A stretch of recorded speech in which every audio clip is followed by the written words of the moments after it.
The morning sun shone through the curtains as 10-year-old Jayla Thompson practiced her dance moves in the living room.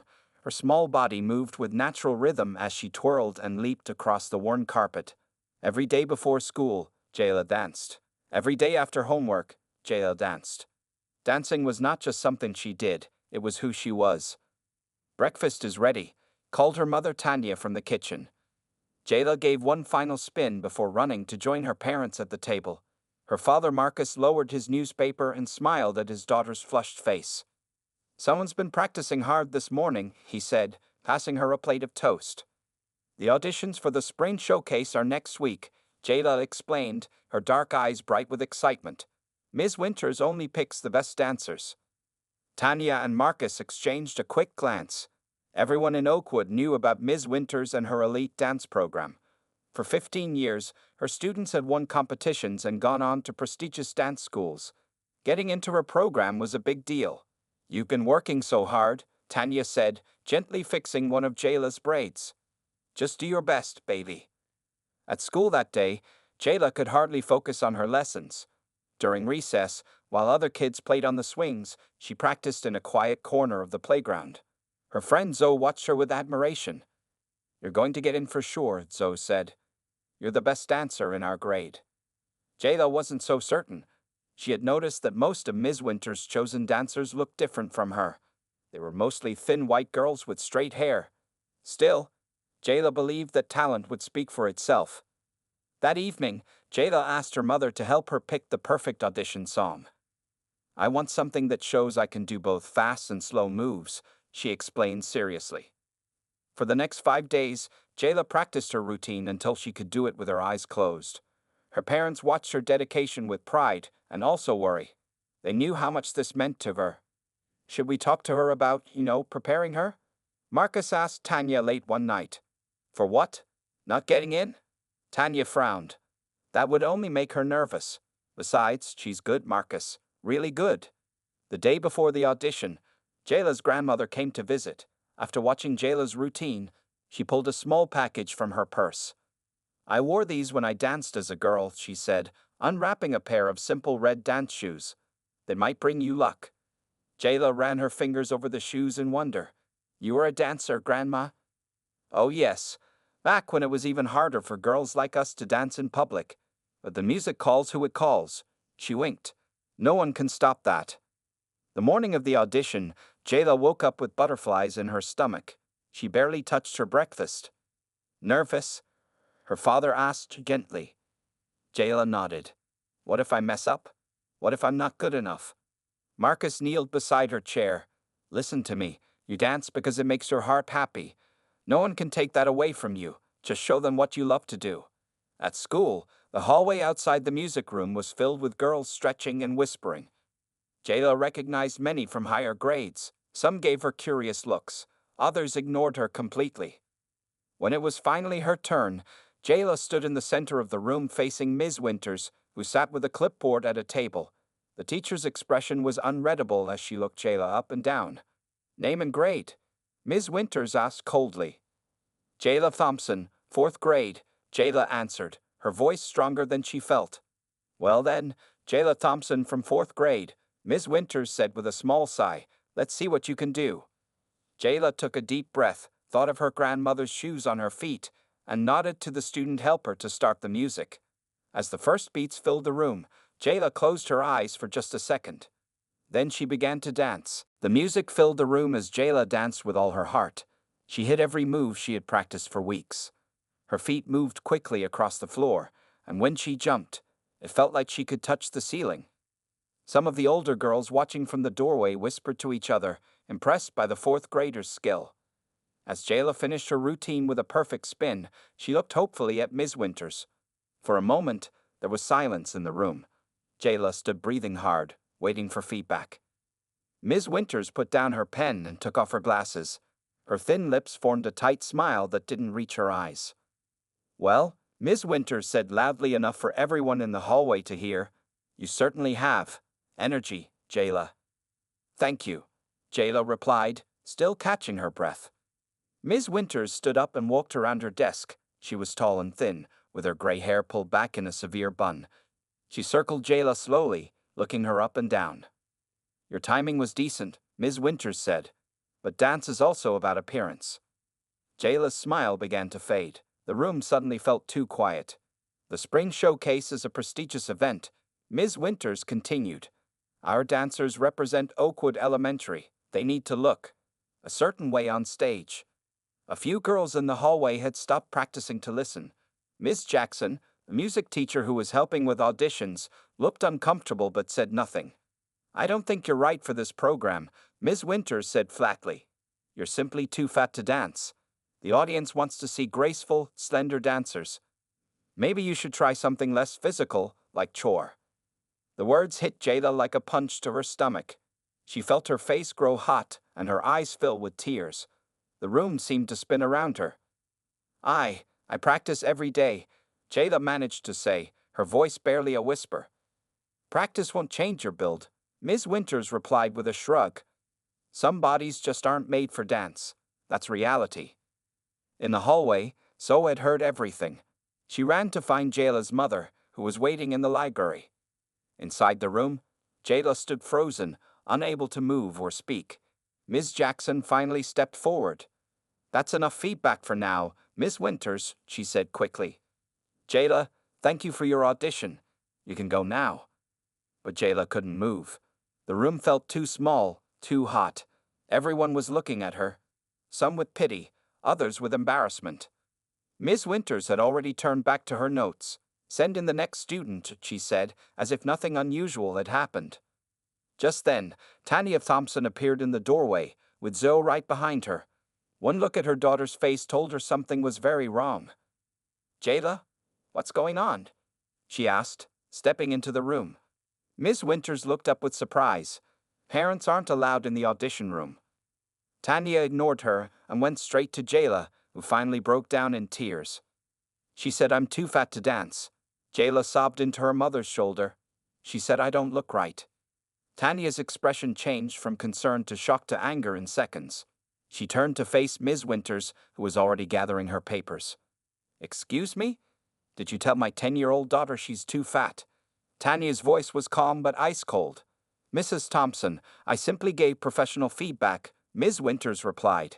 The dance world has certain standards. I'm doing Jayla a favor by being honest. Several students and 2 other parents were watching from the hallway now. Ms. Jackson looked like she wanted to disappear. You call that professional? Tanya asked. Humiliating a child? This is not the place for this discussion, Ms. Winters said firmly. We have more auditions to complete. Tanya took a deep breath and took Jayla's hand. Come on, baby. We're going home. As they walked through the hallway, Jayla kept her head down. She couldn't bear to see the faces of the other girls. Her red shoes, which had felt so special this morning, now seemed to weigh 1,000 pounds. In the car, Jayla sat silently, tears rolling down her cheeks. She's wrong, Jayla, Tanya said, her hands tight on the steering wheel. So wrong. But Jayla didn't answer. All she could hear were Ms. Winters' words, playing over and over in her head. Too fat to dance. Too fat to dance. The next morning, Jayla refused to get out of bed. When Tanya gently shook her shoulder, Jayla just pulled the covers over her head. I don't feel good, she mumbled. Can I stay home today? Tanya sat on the edge of the bed and stroked her daughter's hair. Normally, she would insist Jayla go to school unless she had a fever. But today was different. The hurt in Jayla's eyes was a kind of sickness no medicine could fix. Okay, Tanya said softly, just for today. Downstairs, Marcus was making coffee before heading to work. His face darkened when Tanya told him what had happened at the audition. She said what to our daughter? His voice rose with anger. How dare she? I know, Tanya said, keeping her voice low so Jayla wouldn't hear. I was so shocked I couldn't even think straight. But we need to be smart about how we handle this. Marcus nodded, taking a deep breath. You're right. Getting angry won't help Jayla. That afternoon, while Jayla napped on the couch, Tanya called the school and requested a meeting with the principal. Ms. Chen, the school secretary, sounded concerned when Tanya explained the situation. I'll schedule you for tomorrow morning at 9 o'clock, Ms. Chen said. Principal Washington will want to know about this. The next day, Marcus took time off work, and he and Tanya dropped Jayla at her grandmother's house before heading to Oakwood Elementary. They sat side by side in Principal Washington's office, facing both him and Ms. Winters, who had been asked to join. "Thank you for coming in," Principal Washington began. "Mrs. Thompson, you mentioned a concerning incident at the dance auditions." Before Tanya could answer, Ms. Winters spoke up. "If I may, I believe there's been a misunderstanding.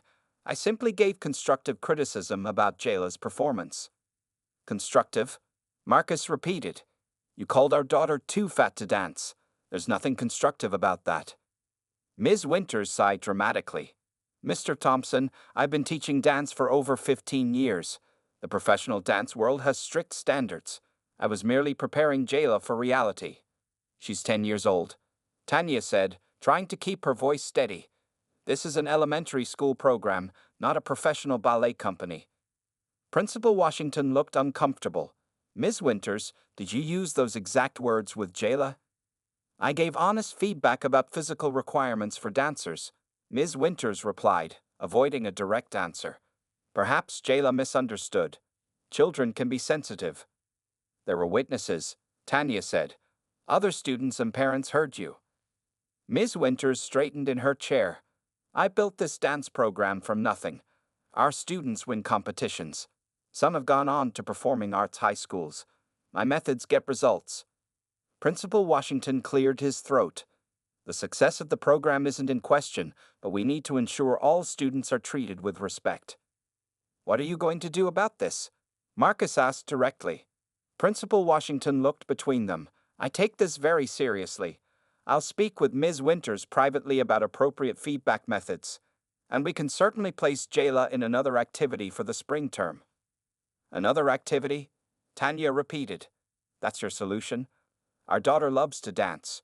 She was humiliated in front of her peers, and your answer is to move her somewhere else?"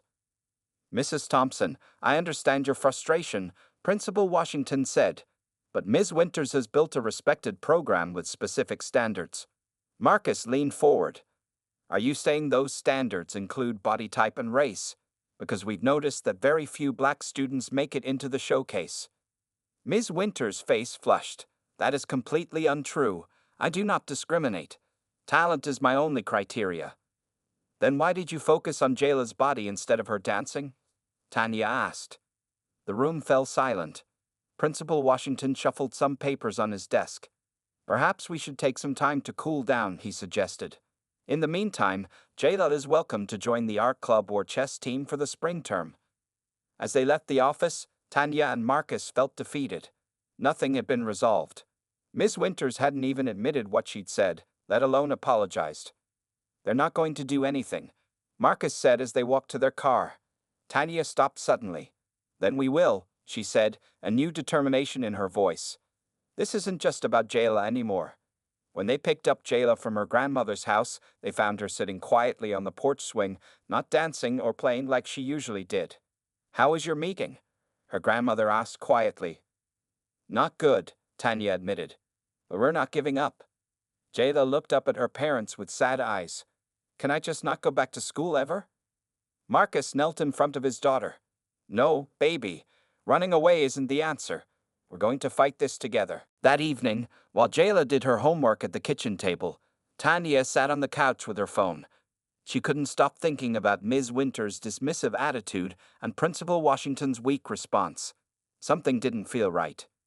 "I'm going to check if other parents have had problems with Ms. Winters," she told Marcus quietly. She opened the Oakwood Elementary Parents Facebook group and typed a careful message.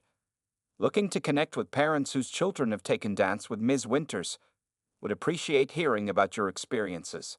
Feel free to message me privately." Within an hour, Tanya's phone buzzed with 3 private messages. By bedtime, there were 11. "Marcus, you need to see this," she said, her voice tight with anger as she showed him her phone. The messages told a disturbing pattern.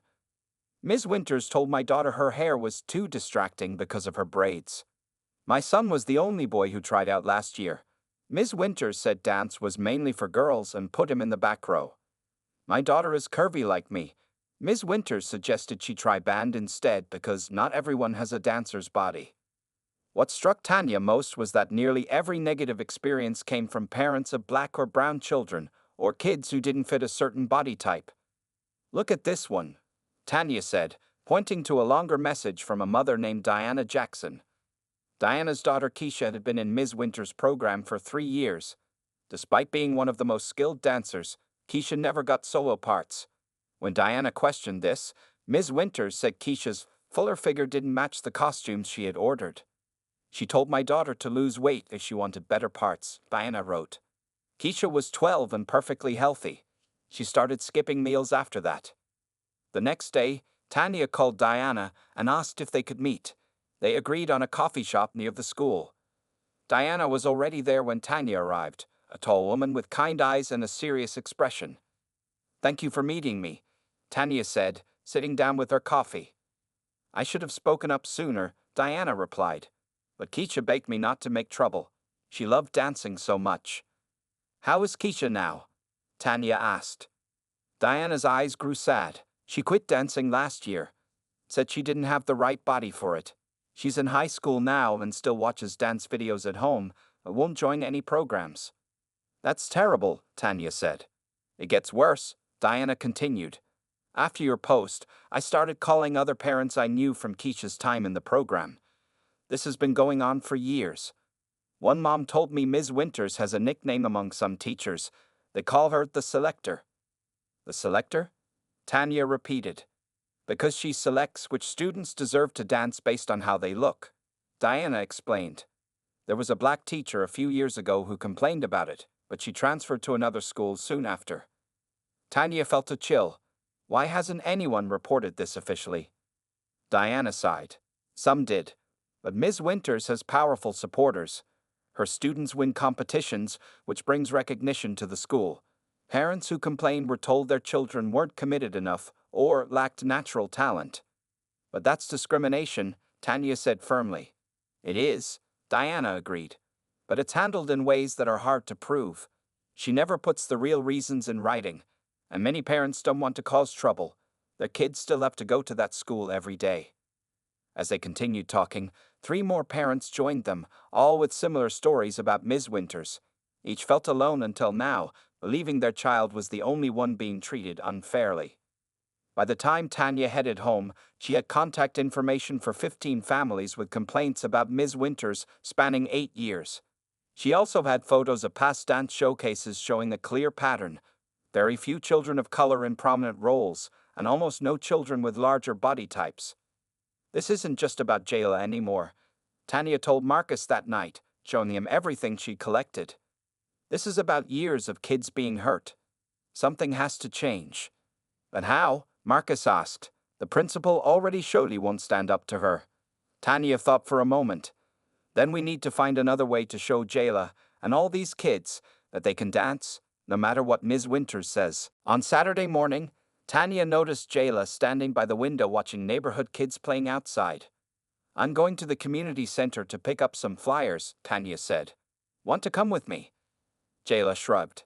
"I guess." The Oakwood Community Center was busy that morning. A farmer's market filled the parking lot, and inside, various weekend classes were taking place. As they walked past the multi-purpose room, Jayla stopped suddenly. Through the open door, they could see a dance class in progress. About 15 children of different ages, sizes, and backgrounds moved energetically to upbeat music. "Can we watch for a minute?" Jayla asked quietly, the first real interest she had shown in anything for days. They stood in the doorway as the instructor, a young black woman with a short natural haircut, led the class through a fun routine. Tanya noticed how the teacher gave personal attention to each student, making small corrections with a warm smile. When the music ended, the instructor clapped her hands. "Great job, everyone. Take 5 minutes for water, then we'll learn the second half." As the kids scattered to grab their water bottles, the teacher noticed Jayla and Tanya at the door. "Hello there," she said, walking over. "Are you interested in the class?" "We were just watching," Tanya explained. "I'm Tanya Thompson, and this is my daughter Jayla." "I'm Ms. Harris," the teacher said, offering her hand to Jayla. "Do you dance?" Jayla looked down at her shoes. "I used to." Miss Harris raised an eyebrow. "Used to? You look too young for used to. It's a long story, Tanya said. Something in Tanya's tone made Ms. Harris nod with understanding. Well, we have room for one more today if Jayla wants to join us. First class is free. Jayla looked up at her mother with uncertainty. It's up to you, honey, Tanya said. I don't have dance clothes, Jayla pointed out. Ms. Harris smiled. Those sneakers will work fine for today. We're not picky here. After a moment's hesitation, Jayla nodded. Okay. Great, Ms. Harris said. Parents can watch from the chairs in the back if you'd like to stay, Mrs. Thompson. Tanya found a seat as Jayla nervously joined the other students. At first, she stood stiffly, barely moving. But as Ms. Harris guided them through the steps, Jayla began to loosen up. By the end of the class, she was smiling. You got great rhythm, Ms. Harris told Jayla afterward. Have you taken classes before? Just school stuff, Jayla said. Well, you're welcome to come back next Saturday, Ms. Harris said. We're preparing for a small performance at the Spring Festival. On the drive home, Jayla was quieter than usual, but not in the sad way she had been recently. She seemed to be thinking. Did you like the class? Tanya asked. Ms. Harris is nice, Jayla said. She helped everyone, not just the skinny kids. Tanya's heart broke a little at those words. Did you notice the girl with the purple shirt, the one doing all the high jumps? Jayla nodded. She was really good. And she has a body type like yours, Tanya pointed out gently. Ms. Winters was wrong, Jayla. Your body is perfect for dancing because it's yours, and you love to dance. That night, for the first time since the audition, Jayla played music in her room and practiced some of the moves she had learned at the community center. The next Saturday, Jayla was ready to go before Tanya even mentioned the dance class. They arrived early, and Jayla had proper dance clothes this time, new leggings and a t-shirt they had bought during the week. Ms. Harris greeted Jayla warmly. Welcome back. I saved a spot for you up front. As the class progressed, Tanya noticed something she hadn't seen in a while. Jayla was truly dancing again, with joy and confidence. Ms. Harris seemed to notice Jayla's talent too, giving her extra pointers and encouragement. After class, Ms. Harris approached Tanya. Your daughter has real potential, she said. Her technique needs some refining, but she has natural talent and musicality that can't be taught. Thank you, Tanya said. That means a lot, especially after what happened at her school. Ms. Harris listened carefully as Tanya briefly explained the situation with Ms. Winters. Unfortunately, I'm familiar with that type of teaching, Ms. Harris said with a frown. I faced similar discrimination when I was training professionally. That's why I started this program, to make dance accessible to all children. She looked over at Jayla, who was chatting with some of the other students. If she's interested, I'd like to work with Jayla on a solo piece, Ms. Harris suggested. The regional youth dance competition is coming up in 3 months. With some extra practice, she could be ready. A competition? Tanya asked, surprised. Ms. Harris nodded. Sometimes the best response to people like Ms. Winters is to prove them wrong on their own turf. A dance competition? Marcus asked that evening after Tanya told him about Ms. Harris's suggestion. Are you sure Jayla's ready for that? It might be too much pressure after what happened. Tanya watched through the kitchen doorway as Jayla practiced her new dance moves in the living room. There was a spark in their daughter's eyes that had been missing for weeks. I think it might be exactly what she needs, Tanya replied, a chance to prove to herself that she belongs on that stage. The next day, Tanya created a simple social media page titled Jayla's Dance Journey. She posted a photo of Jayla with Ms. Harris and wrote a short message explaining that her daughter was training for her first competition after being told she was too fat to dance by her school teacher. This page will document Jayla's journey to show that dancers come in all shapes, sizes, and colors, Tanya wrote. She expected a few supportive comments from friends and family. What she didn't expect was how quickly the page would grow. By that evening, it had over 200 followers. By the end of the week, there were nearly 1,000. Comments poured in from people sharing similar stories. My daughter was told her hair was too distracting in ballet class. My son quit dance because his teacher said boys should do sports instead. I gave up my dance dreams because I didn't have the right body type according to my instructor. Diana Jackson, the mother Tanya had met at the coffee shop, shared the page with other parents from Oakwood Elementary. Soon, more families came forward with stories about Ms. Winters. One mother, Mrs. Rodriguez, shared photos of her daughter in tears after being rejected from the showcase 3 years in a row despite being a talented dancer. Mr. Wilson, whose son was the only boy to try out for dance that year, revealed how Ms. Winters had discouraged him by giving him only background roles. As more stories emerged, local news reporter Maya Chen noticed the growing online movement. She contacted Tanya for an interview. "We're not looking to get anyone fired," Tanya explained carefully during the interview. "We just want the school to acknowledge there's a problem and make changes so all children feel welcome in the dance program." The story aired on the evening news with the title, "Local Girl Challenges Dance Stereotypes." It included clips of Jayla practicing with Ms. Harris and interviews with other affected families. The morning after the news story, Principal Washington called Tanya. "Mrs. Thompson," he said, his voice tense, "I wish you had come to me before going to the media." "We could come to you," Tanya reminded him. "You offered to move Jayla to another activity instead of addressing the real issue." "The school board is now asking questions," Principal Washington continued. "They're concerned about possible discrimination." "Good," Tanya said firmly. "They should be concerned." Meanwhile, Jayla was working hard with Ms. Harris. 3 times a week after school, plus Saturday mornings, they practiced a special routine that showcased Jayla's strengths, her natural rhythm, her expressive movements, and her joyful energy. The competition was now just 6 weeks away. Ms. Harris had chosen a powerful song about rising up and overcoming obstacles. As Jayla mastered the challenging choreography, her confidence grew stronger. Online support continued to build. Dance teachers from around the country sent encouraging videos for Jayla. A professional dancer who had faced similar body shaming sent Jayla a pair of custom dance shoes with the words, "Dance Your Truth," written inside. The hashtag #DanceForJayla started trending locally. People began posting videos of themselves dancing, regardless of age, size, or skill level. Each video included a message about why everyone deserves to dance. What had started as one girl's painful experience was becoming a movement, and at the center of it all was Jayla, practicing her steps every day, preparing to show the world that Ms. Winters was wrong. The morning of the competition arrived with clear skies and sunshine. Jayla woke up early, her stomach full of butterflies. Today was the day she would dance in front of judges, parents, and other dancers from across the region. "Are you nervous?" Tanya asked as she helped Jayla pack her dance bag.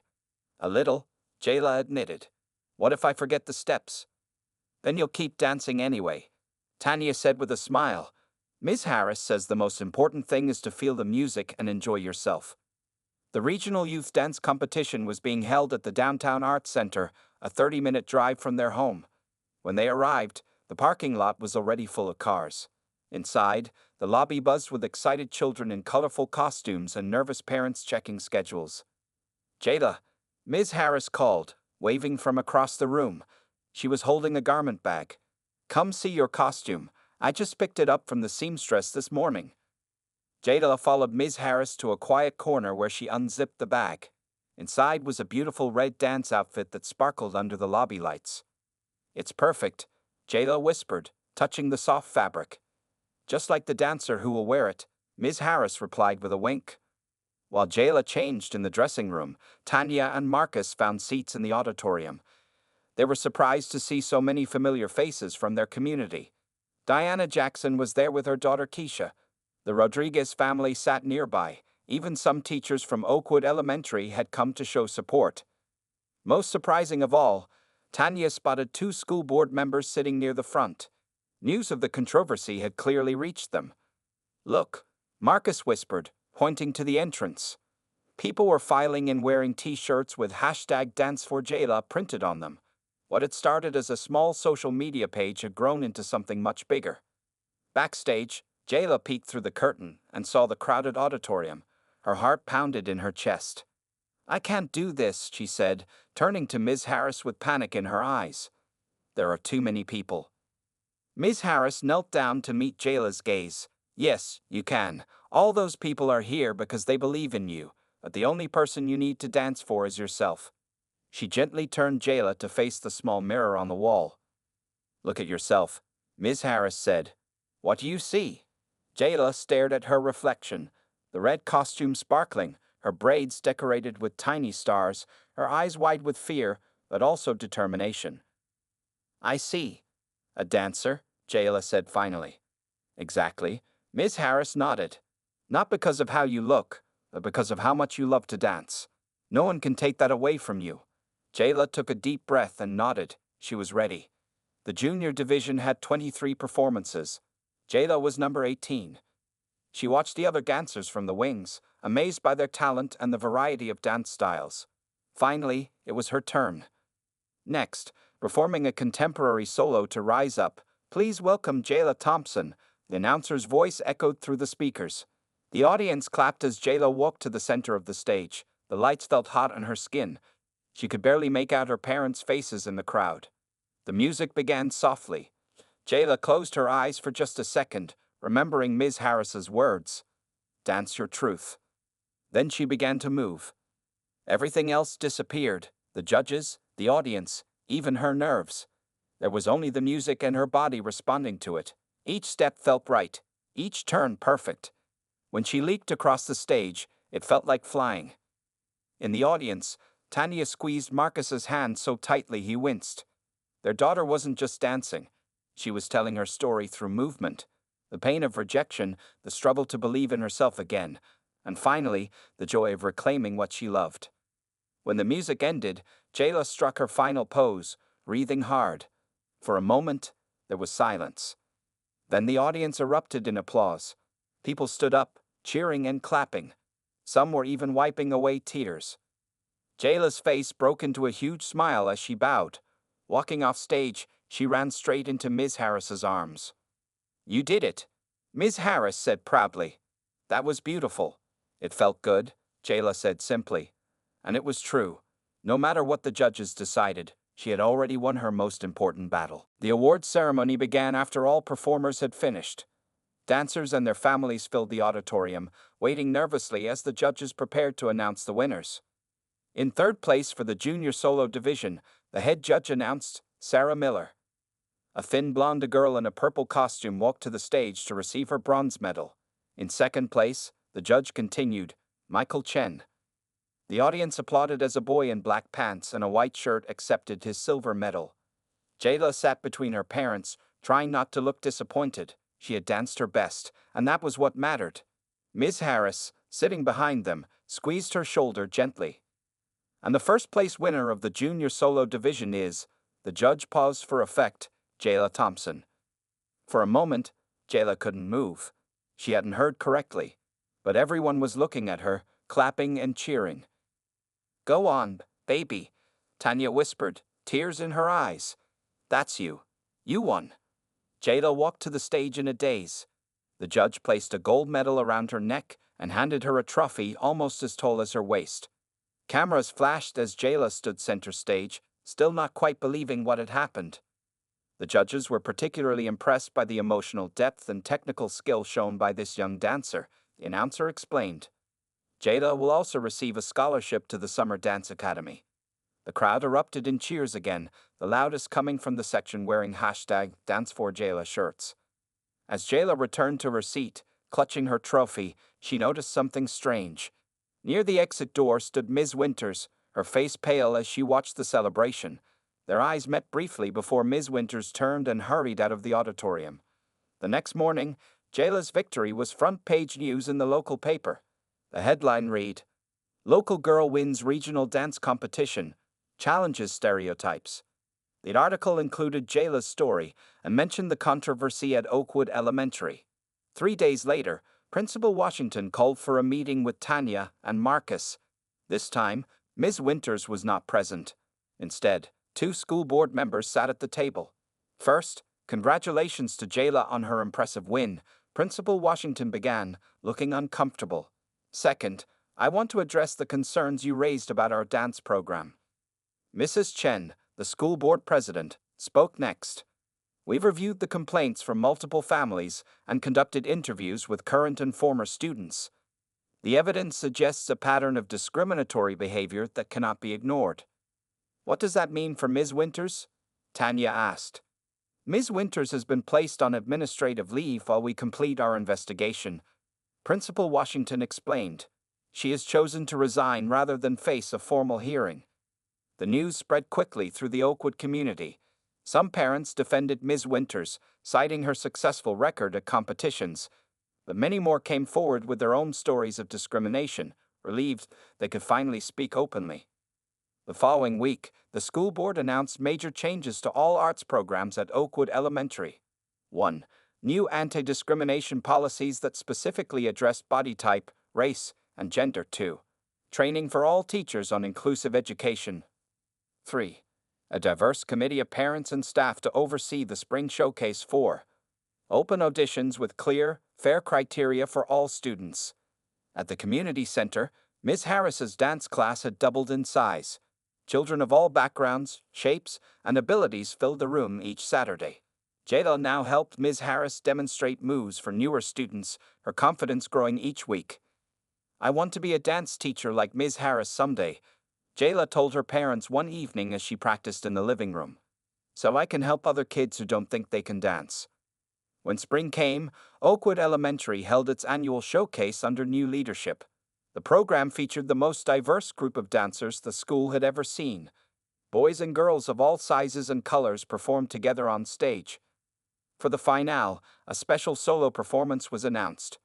The audience cheered as Jayla walked onto the stage in her red costume, her gold medal gleaming around her neck. As she danced, Jayla no longer thought about proving anyone wrong. She danced for the pure joy of movement, for the music that had always lived inside her, and for all the children watching who now knew they belonged on that stage too. The system had changed, and had all started with one brave little girl who refused to believe she was too fat to dance.